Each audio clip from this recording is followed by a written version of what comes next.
अस्सलाम वालेकुम सज्जनों ते मित्रों, की हाल चाल है? ठीक ठाक हो?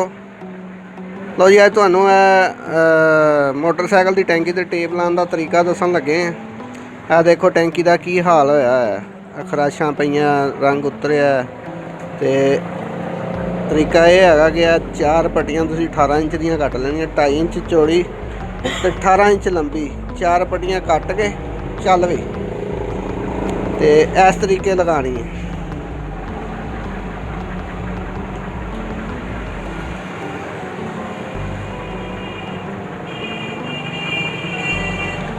लगान का बहुत आसान तरीका है। इसका फायदा ये होएगा कि मजीद खराब होने तो बचत हो जाएगी।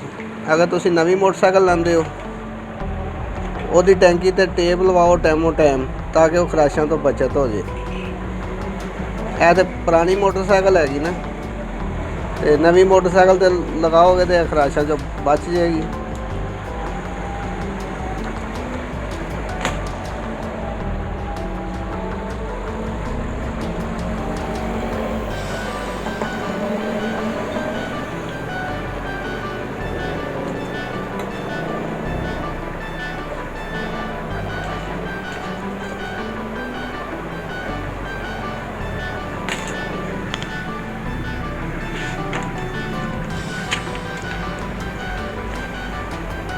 पाकिस्तान दे विच यह तरीका चल रहा। बाकी तुसी जितों भी देख रहे हो वीडियो, अपने हिसाब नाल, अपने इलाके के हिसाब नाल की उत्थे हो रहा की नहीं हो रहा, तुसी भी अपने राय का इजहार करो।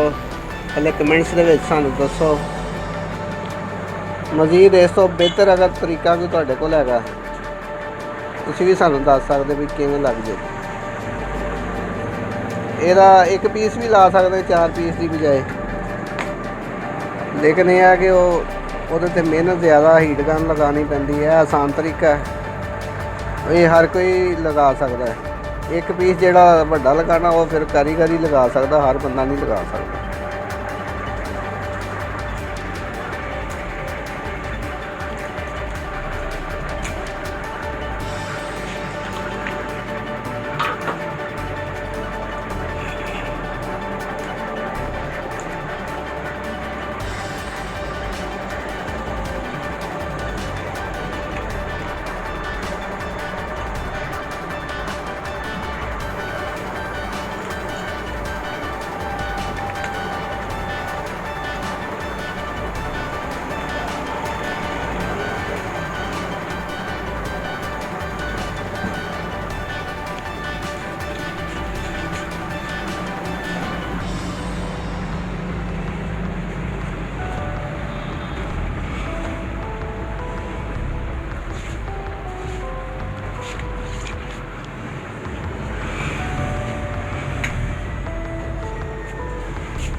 अगर किसी जगह तो टेप ना बैठे तो उत्थे तुसी जनाब माचिस दे नाल या लैटर दे नाल हीट दे के बिठा सकते।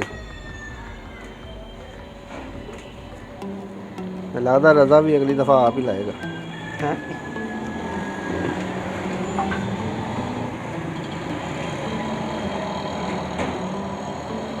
होर काम नहीं हो कदे।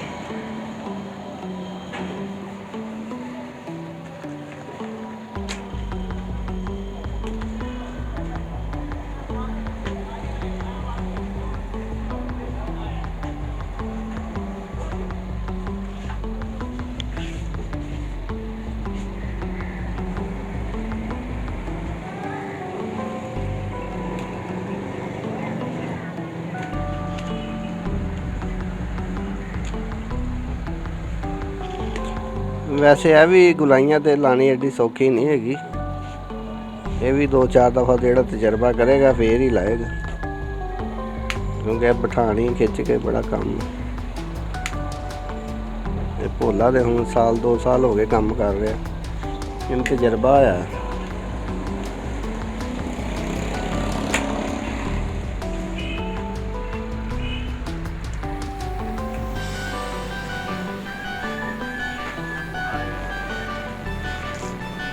ਲਓ ਜੀ, ਹੁਣ ਤਸੱਲੀ ਨਾਲ ਵੇਖ ਲਓ।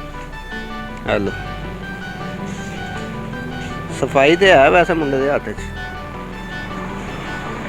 ਕਿਉਂ ਜੀ, ਹੈ ਕਿ ਨਹੀਂ ਹੈ? ਚੱਲ ਵੇ।